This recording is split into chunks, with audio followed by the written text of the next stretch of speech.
Hello everyone, welcome back to my channel. Today we have another car to look at. This will be the next project. It's a 2000 BMW 3 Series, specifically a 323 Ci. So let's take a look. So this is a car that's, again, just recently purchased to fix up. So in this video I just wanted to kind of look over everything before we start the work on it. Just kind of talk about the car. And then when it's all done we can look at it at the end. And kind of for a before and after. So this car is in, a lot of it's in really nice shape. Some of it is in actually really bad shape. But that's how it happens sometimes. The main thing with this car, as I'll get into later, is that mechanically everything seems to be pretty good, but a lot of the cosmetics need work. So I guess we're at the back here. We'll just start here. This deck lid definitely has some scratches on it. It's pretty worn along the edge. Some of this is dirt, but there's also scratches in it. And then also the paint here on the tonneau cover is in tough shape. So I think we'll end up repainting that and also repainting the deck lid as well. These lenses are also in pretty tough shape. The one on this side, it looks like somebody has used Gorilla Glue, and it's all through the lens and it's also onto the paint. So that's kind of going to be a mess. But the bumper is actually in really good shape back here. No scratches. Doesn't look like it's been scraped up too much. Maybe a little bit there. That might polish out.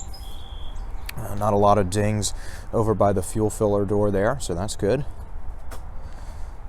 The BMW emblem here is a little bit worn, so maybe we'll see about taking care of that too. This corner is in pretty good shape.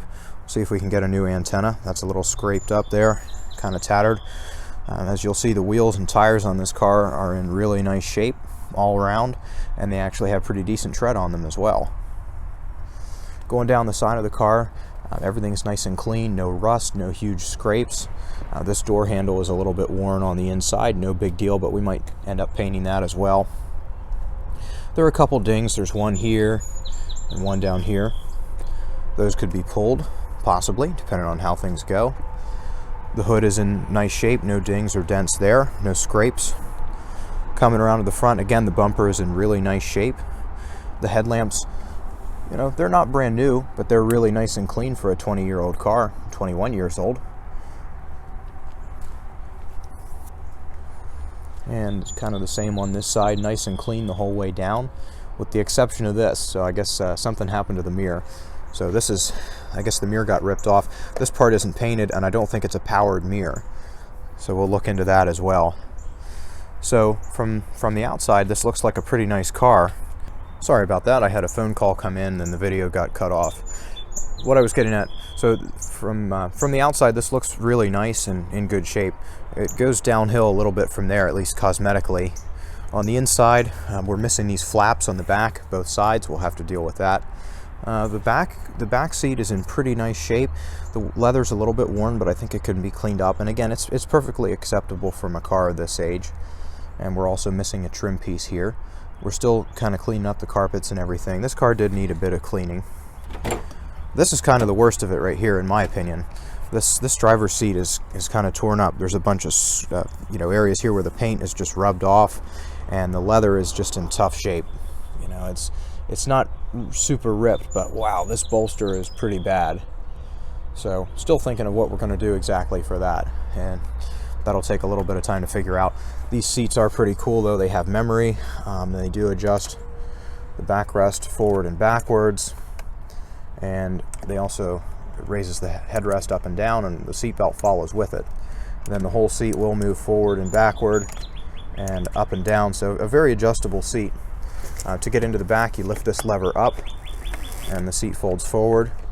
Also, when the door is open, you can use these right here, and this actually works pretty quick too, to move the seat forward and backward. Starting with the door panel here, everything's in pretty decent shape. Again, the leather's a little bit worn there. Otherwise, it's in pretty nice shape. All this wood, there's small cracks in it all over, but it's not terrible. There was some stickers or something on some of this, so some of this will have to be cleaned up again and polished. And again, kind of still cleaning up the carpets. There are new floor mats for it, but they're not installed yet. The passenger seat is in pretty good shape. The door panel and everything on that side looks really nice as well. The armrest is a little bit worn here. Yeah, I guess we haven't cleaned that yet.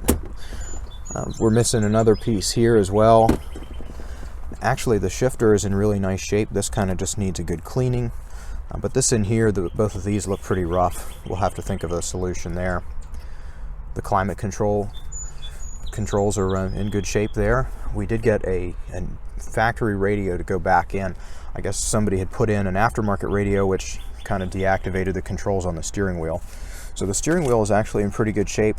The leather is a little bit worn, but it's also kind of, the paint's a little chipped up here in some places, so we'll have to deal with that. I'm not really a fan of this steering wheel cover, but it's not a democracy. That wasn't something I got to pick. Oh well. But you got your controls for the wipers here, turn signals over here, lighting over here. Let's start this up and see what happens.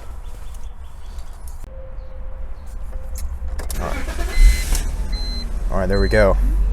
So as you can see, it starts right up. Here, let me turn the radio off and turn the fan down a little bit here. Okay, so this one has 165,000 miles on it, so it's kind of higher mileage. There are some lights on the dash here, which will come on probably in a minute for the ABS and the brake light, so we'll have to deal with that.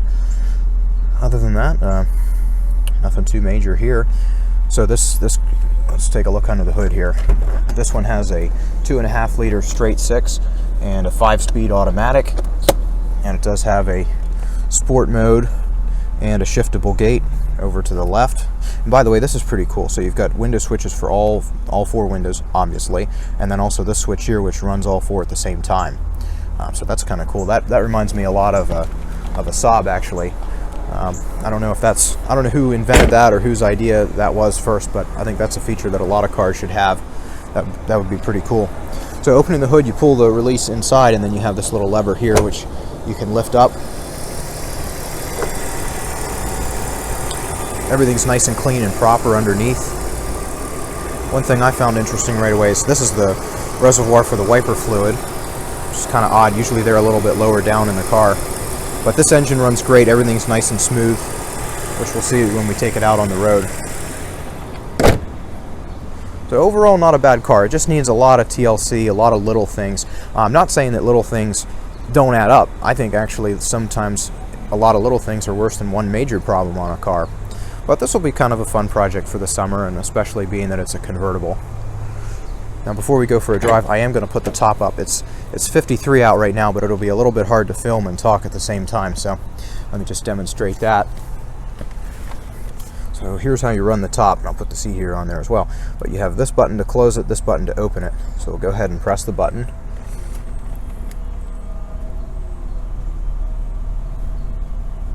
Okay, and then the top kind of comes up, and it kind of holds in this position. And then the tonneau cover comes down. All right, and when that meets, this meets up here and locks in. And then you can go back to the switch and just hold that, and all your windows will come up. All right, so with that done, we'll take a look at the car again with the top up. And this top is in really nice shape all over.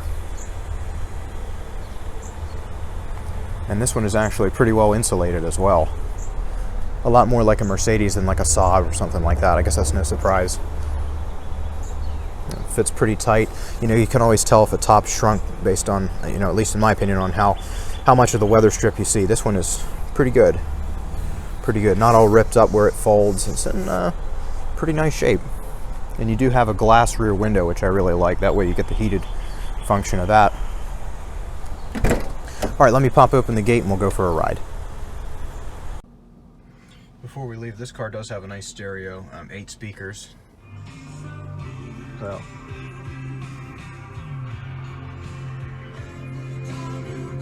anyway, inside joke there. All right, let's go for a drive. So turn that off. That's terrible. So put it in drive here. We won't put it in sport mode. So this car is actually really nice and smooth. Everything about it is just silky smooth. It really doesn't have any mechanical issues driving, other than, of course, the lights that are on. But just the transmission shift's nice. There's no vibrations from the engine. Power delivery is just crisp. Really nice car. Not too many squeaks or rattles. There's a couple coming from from the top of the windows where they meet the convertible top, so I think I can take care of that. Let's give it a little bit of a...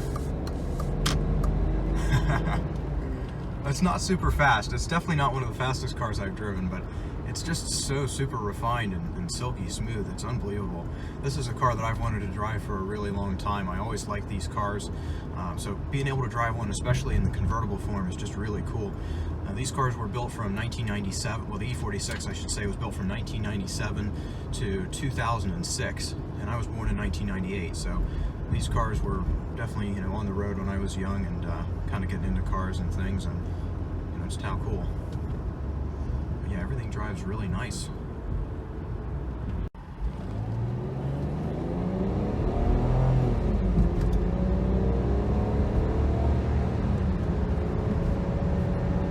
Alright, so I have it in sport mode now that we have a little bit of open road, and again, everything's just nice and smooth there. This car drives excellent. It's really cool. I've been waiting probably 10 years to be able to drive this car, and I've driven a lot of cars that I've thought I would like, and then you get behind the wheel and you think, that's just not great. It wasn't worth the wait. It's just not as good as I thought it would be. This car is totally the opposite of that, and I guess the highest compliment I could give is this.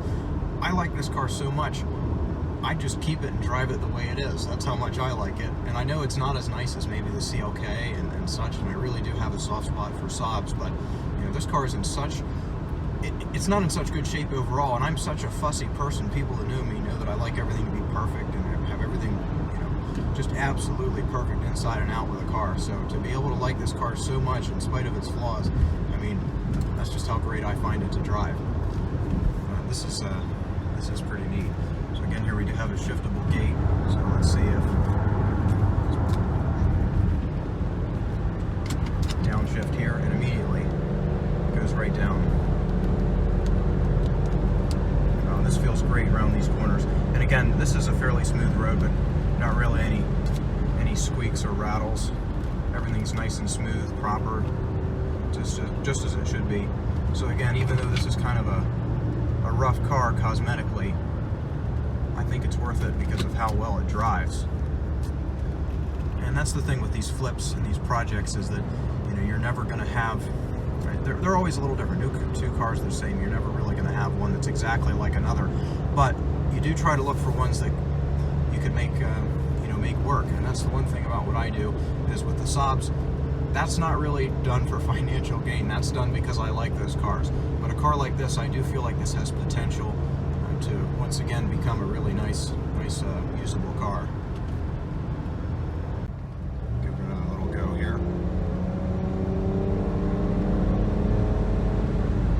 Oh, it just moves so nice. And again, this car only has about 169 horsepower, so it's not the most powerful machine ever. It doesn't really, it's I guess around the same power as the 9.5 station wagon, so not the fastest out there, but wow, is it fun to drive.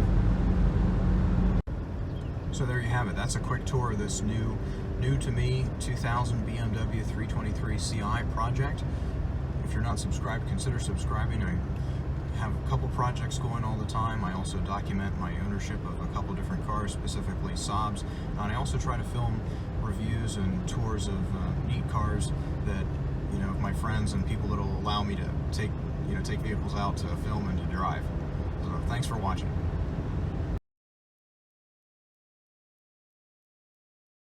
Let's start this up and see what happens. So the key goes in here on the side.